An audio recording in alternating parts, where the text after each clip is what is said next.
Guy asked me about 2 months ago, he said, E.T., if there's one mistake you've made, what's that one mistake you made? I said, I'm going to be honest with you. My values are not in alignment with my dreams. He said, E.T., what do you mean by that? I said, I want to tell you a story. I got a good friend of mine, he came to me and said, Eric, my marriage is not where my marriage needs to be. I need to make some adjustments. I see you and your wife. I see how much time you spend with your wife, how much time you spend with your children. And I want that. You buy your wife roses regularly. You're always taking her out to eat. Like, I'm watching you. You spoil her. E.T., what can I do? And so I told him what to do, and guess what he started doing, God? He started doing the exact same thing I started doing. And he said, Eric, it's not working. Like, I'm doing exactly what you're doing, but it's not working. He said, why isn't it working? I said, you know why it's not working? Because your values and your dream, you say you want a better marriage. But I told you need to iron your wife's clothes. You know what he told me? Afterwards, he said, I'm going to be honest with you, Eric.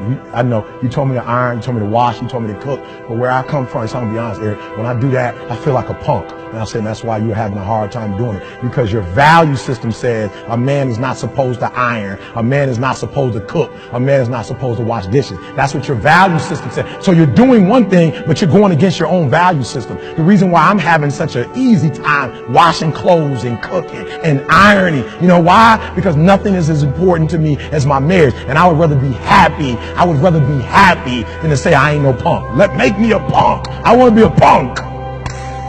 A happy punk.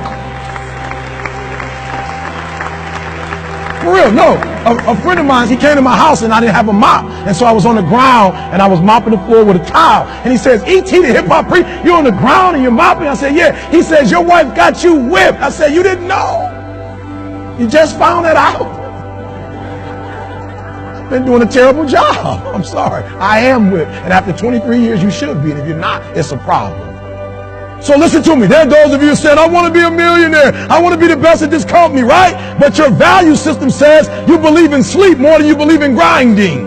Your value system says you are a consumer and not a producer.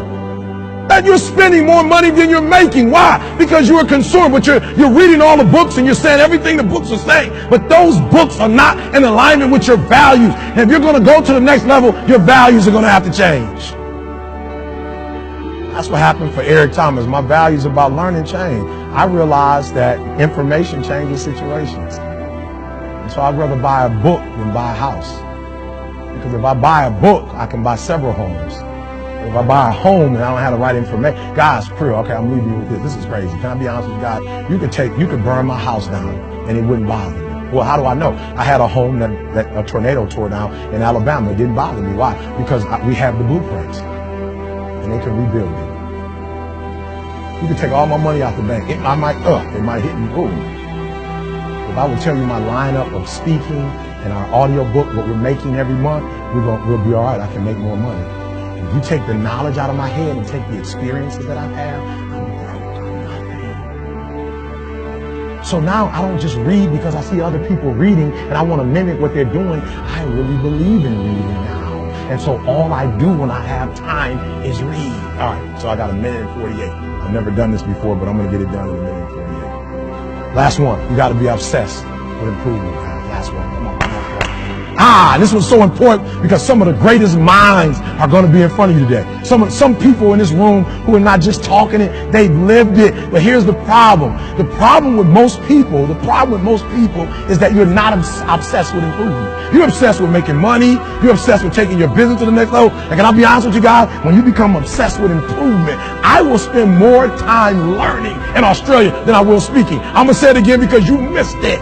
I will spend more time sitting under people. I will spend more time with Glenn. I will spend more time with Aaron. I will spend more time learning than I will speaking in this country. I will walk away with stuff I never heard before, books I've never read before, audios I've never seen before, going to conferences that I've never gone, hanging out with people that I've never hung out with before. This is nothing, guys. This is just a dessert. Me speaking is just a dessert.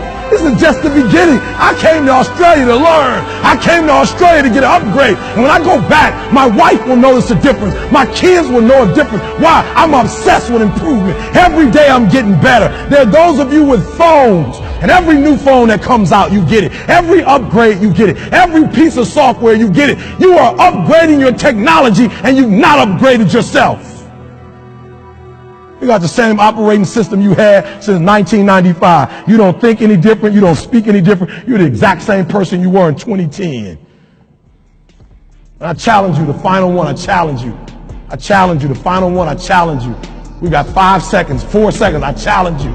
Be obsessed with improvement. Be obsessed with improvement. Be obsessed with improvement. Why? Because if you don't kill it, then your family won't eat. That's my job.